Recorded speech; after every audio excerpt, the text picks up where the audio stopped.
Senior صحافی اور تجزیہ کار جاوید چودھری کے مطابق وہ ایک تبدیل شدہ انسان تھا۔ میں اس سے 15 سال قبل ملا تو وہ ایک شیخی خور انسان تھا۔ وہ لمبی لمبی ڈینگیں مار رہا تھا۔ میں نے لانگ آئی لینڈ میں $5 ملین کا فلیٹ خرید لیا۔ میں نے نئی فراری بک کرا دی۔ میں نے پچھلے سال ایندھی فاؤنڈیشن کو $5 کروڑ کا چیک بھجوا دیا، اور آئی ہیٹ دس کنٹری وغیرہ وغیرہ۔ اس کی باتوں میں شیخی، ڈینگ، بناوٹ اور نفرت سارے عناصر موجود تھے۔ میں آدھا گھنٹے میں اکتا گیا۔ مجھے اس کی رولیکس واچ، گلے میں 10 تولے کی زنجیر، بلیک اطالوی سوٹ، ہوانا کا سنگار اور گوچی کے جوتے بھی تنگ کر رہے تھے۔ وہ سر سے لے کر پاؤں تک دولت کا بدبودار اشتہار تھا۔ وہ میرے دفتر آیا تو وہ پانی کی اپنی بوتل، کافی کا اپنا مگ اور اپنے ٹیشو پیپر ساتھ لے کر آیا۔ وہ ہمارا منرل واٹر تک پینے کے لیے تیار نہیں تھا۔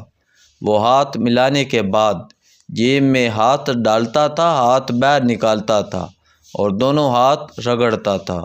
میں نے تھوڑا سا غور کیا تو پتہ چلا اس نے جیب میں جراثیم کش کیمیکل رکھا ہوا ہے۔ وہ ہاتھ ملانے کے بعد جیب میں ہاتھ ڈالتا تھا، کیمیکل کی ٹیوب دبا کر مواد نکالتا تھا اور ہاتھ باہر نکال کر دونوں ہاتھ رگڑتا تھا اور اپنے ہاتھ اجنبی جراثیموں سے محفوظ کر لیتا تھا۔ وہ میرے دفتر کو بھی ناپسندیدہ نظروں سے دیکھ رہا تھا۔ وہ آنکھیں چڑھا کر دائیں بائیں دیکھتا اور پھر برا سا منہ بناتا۔ وہ غیبت کا بھرا ہوا ڈرم بھی تھا۔ میں جس شخص کا نام لیتا تھا وہ اس کے خلاف مقدمے کھول کر بیٹھ جاتا تھا۔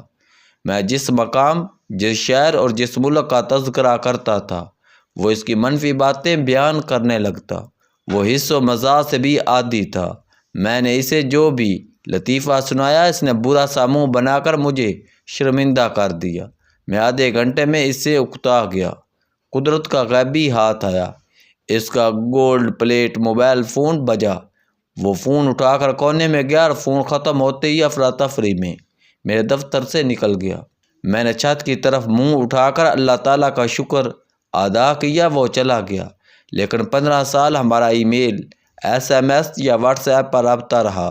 یہ رابطہ بھی عید، شب رات یا یوم آزادی پر مبارکباد اور شکریہ تک محدود تھا۔ مجھے بڑے عرصے بعد پتہ چلا مبارکباد کی یہ ای میلز بھی وہ نہیں بھجواتا تھا۔ اس نے اپنے لیپ ٹاپ میں مبارکباد کا سافٹ ویئر لگا رکھا تھا۔ یہ سافٹ ویئر فہرست میں موجود لوگوں کو خود بخود پیغام بھجوا دیتا تھا۔ اس کے SMS بھی خود کار نظام کے تحت دنیا بھر میں پھیلے لوگوں تک پہنچ جاتے تھے۔ وہ 15 سال نہیں ملے۔ 15 سال طویل عرصہ ہوتا ہے۔ آپ اس عرصے میں بڑے سے بڑے حادثے، بڑے سے بڑے سانحے بھول جاتے ہیں۔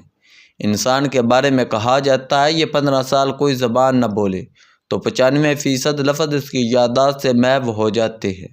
ہم 15 سال نہیں ملے، لیکن میں اس کے باوجود اسے بھول نہ سکا۔ میں جب بھی رولیکس گھڑی دیکھتا میرے سامنے کوئی لانگ آئی لینڈ کا نام لیتا۔ میں کسی شخص کو کیمیکل سے ہاتھ صاف کرتے، فرینچ منرل واٹر پیتے یا پھر شیخی مارتے دیکھتا تو مجھے بے اختیار وہ یاد آ جاتا اور میں مسکرائے بغیر نہ رہ سکتا۔ مگر کچھ عرصہ قبل 15 سال بعد اس سے دوسری ملاقات ہوئی تو وہ ایک تبدیل شدہ انسان تھا۔ اس نے جینز کی عام سی پینٹ، ڈھیلا سا سویٹر، لمبا کوٹ، لانگ شوز اور سر پر اونی ٹوپی پہن رکھی تھی۔ وہ مسکرا بھی رہا تھا، لطیفے بھی سن رہا تھا اور کہکے بھی لگا رہا تھا۔ وہ 1800 cc کی عام سی گاڑی سے اترا تھا۔ اس نے میرے دفتر کی گھٹیا سی چائے بھی پی لی اور وہ ہر شخص سے بلا خوف ہاتھ بھی ملا رہا تھا۔ میرے دفتر میں درجنوں لوگ آتے ہیں۔ میں نے آج تک کسی شخص کو اپنے چپڑاسی سے ہاتھ ملاتے نہیں دیکھا، لیکن وہ چپڑاسی کے لیے بھی کھڑا ہوا۔ اس نے اس سے ہاتھ بھی ملایا اور اس کی خیریت بھی پوچھی۔ وہ ملک کے بارے میں مثبت رائے کا اظہار کر رہا تھا۔ وہ 2 گھنٹے میرے ساتھ بیٹھا رہا اور ان 2 گھنٹوں میں اس نے کسی کی غیبت کی، کسی کے خلاف منفی فکرہ بولا، کوئی شیخی بگاڑی، کوئی ڈینگ ماری اور نہ ہی اپنی کسی گاڑی، سفر اور فلیٹ کا ذکر کیا۔ میں نے اس سے ڈرتے ڈرتے پوچھا، آپ کی کمپنی کیسی چل رہی ہے؟ اس کے جواب نے حیران کر دیا۔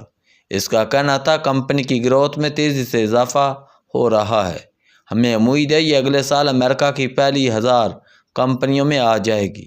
ہماری ملاقات کے دوران نماز کا وقت آیا تو وہ اٹھا، جائے نماز بچھائی اور نماز ادا کر کے واپس آ گیا۔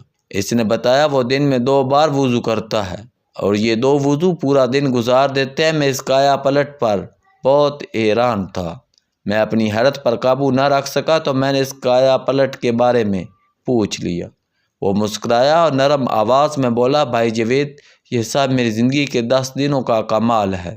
وہ 10 دن آئے اور انہوں نے حیات کا سارا پیٹرن بدل دیا۔ میں خاموشی سے سنتا رہا۔ وہ بولا، مجھے ایک دن ٹریڈ مل پر بھاگتے ہوئے پیٹ میں درد ہوا، میں ڈاکٹر کے پاس گیا، ڈاکٹر نے دوا دی لیکن مجھے آرام نہ آیا۔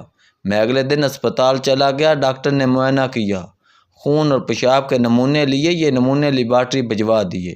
خون کے نمونوں کے نتائج آئے تو پاؤں کے نیچے سے زمین سڑک گئی۔ میں لبے کے کینسر میں مبتلا تھا، میرے پاس زیادہ وقت نہیں تھا، میری آنکھوں کے سامنے اندھیرا آ گیا۔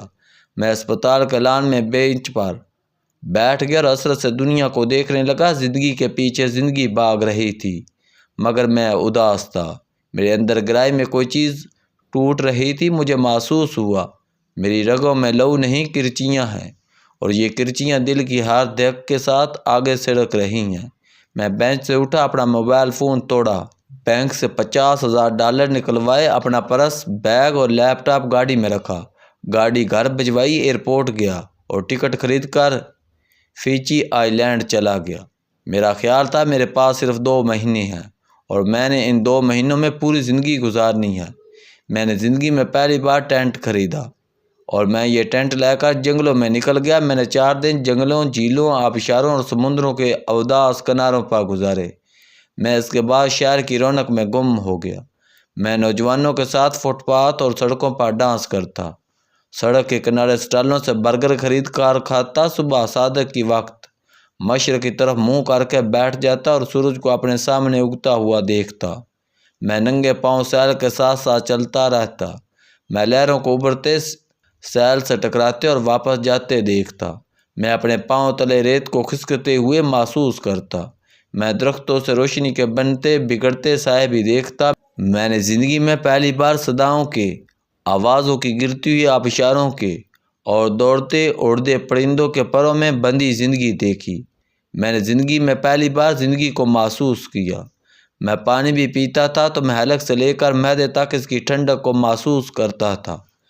میں کھاتا تھا تو میں کھانے میں چھپے تمام ذائقے محسوس کرتا تھا۔ میں آنکھیں بند کرتا تھا تو اندھیرے میں چھپے رنگ محسوس کرتا تھا۔ میں اجنبیوں سے ملتا تھا تو مجھے ان کی اچھائیاں نظر آتی تھی۔ میں اپنے دائیں بائیں اوپر نیچے دیکھتا تھا تو مجھے ہر چیز، ہر منظر اچھا لگتا تھا۔